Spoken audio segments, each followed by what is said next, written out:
to suggest that each of these segments of the spine corresponds to each of these evolutionary stages: unicellular consciousness, insectoid, crustacean-type consciousness, reptilian, moving towards, fish and reptilian consciousness, and then finally moving up to mammalian consciousness. And I don't think you really get to mammalian consciousness till you get to the thoracic spine, in terms of this upward ascending evolutionary laddering of the orientations of consciousness.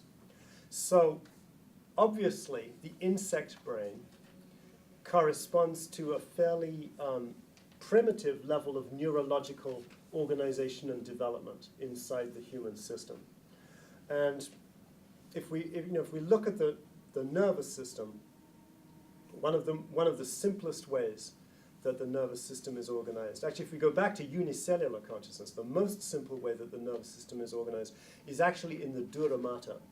Now, if you've ever gotten into craniosacral therapy, you know that craniosacral therapy is based on the work of the osteopaths. John Upledge. Yeah, and it was Upledger, but before Upledger there was even an earlier guy who had come up with some of it too. Yeah, you guys know this. I don't know.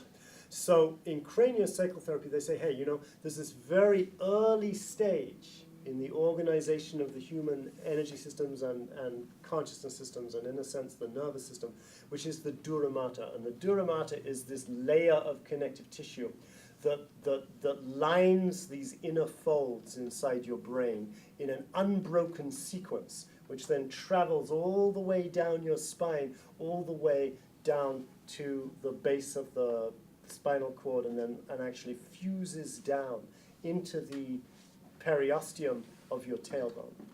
Now that system of consciousness is utilized by craniosacral therapists, and I would argue that system of conscious organization in the body, which we don't yet fully scientifically understand, by the way, corresponds to that very early set of distinctions between unicellular consciousness and then the disruption that unicellular consciousness goes through when it first starts attaching to physical form.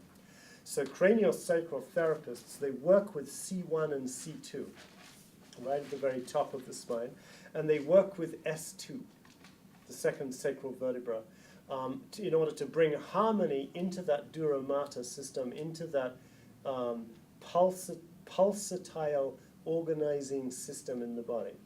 And so that's the first kind of layer that we want to work with the spine. It actually encompasses the entire spine. What's interesting to me about the dura mater and the way that craniosacral therapists work with it is that they work especially with this concept around S2 and the tailbone. Now, S2, the second sacral vertebra in traditional Chinese medicine, is associated with the bladder organ, right? The bladder organ, we don't, even in Chinese medicine, we dismiss the bladder organ quite a bit because, hey, it's not that interesting, right? It's just a sac that fills up with pee-pee and then empties, which is nice, but it's not that interesting. But from an energetics point of view, and actually reading the Neijing and what the Neijing has to say about the bladder, it gets much more interesting, right? Because the Neijing was written by people that are a heck of a lot smarter than we are, and actually could understand far more about the energetics of the body than most adult humans on our planet currently are capable of grasping. So what the Neijing says about the bladder, and not just the bladder channel, but the bladder organ, and it says this in the 8th chapter of the Su Wen, in that famous chapter, the secrets of the orchid, what's it called, Ling Lan, I forget. But anyway, 8th chapter of the Su Wen. It says that the bladder is responsible for the transformations of the qi.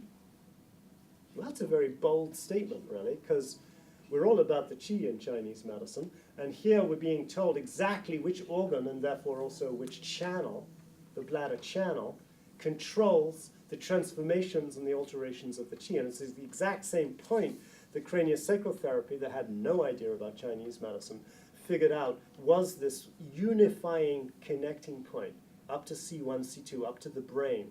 And this, so I'm going to suggest to you that early unicellular consciousness, the vibration of bliss in your body, that's how you connect with it on the level of neurological and structural organization. I had something else to say about that. Oh yeah, so if the bladder is responsible for the transformations of qi, then where do we see that functionally? Because, you know, sitting around palpating your bladder to try and get your qi to transform, that's not really going to work for you. But the bladder, of course, is also the bladder acupuncture channel system. And the bladder acupuncture channel system is fundamentally what we're going to be studying this weekend.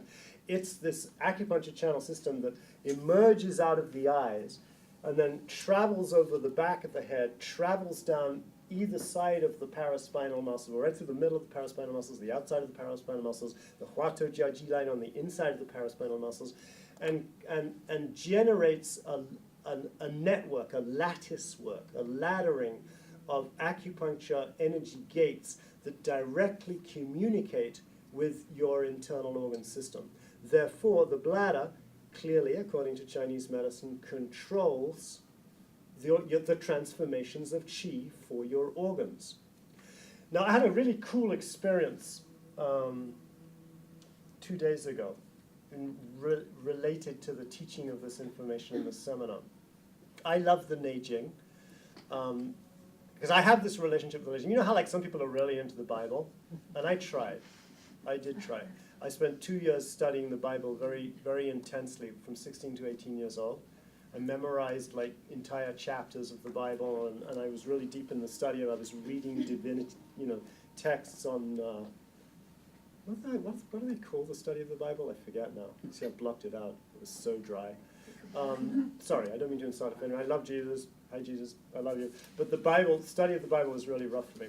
And then, you know how people get into the Bible, or they get into the Bhagavad Gita, or they get into the Quran, or they get into, you know, the first Mad comics or something. They have some book that's like holy to them. Like, oh, this is my book. So I have this relationship with the Neijing. And here's what I discovered about this. These, at least I discovered it about the Neijing. I don't know about the other books, but I presume it's the same. These ancient books can actually talk to you. They'll actually communicate with you. And all you got to do is flip them open, and I'll give you answers.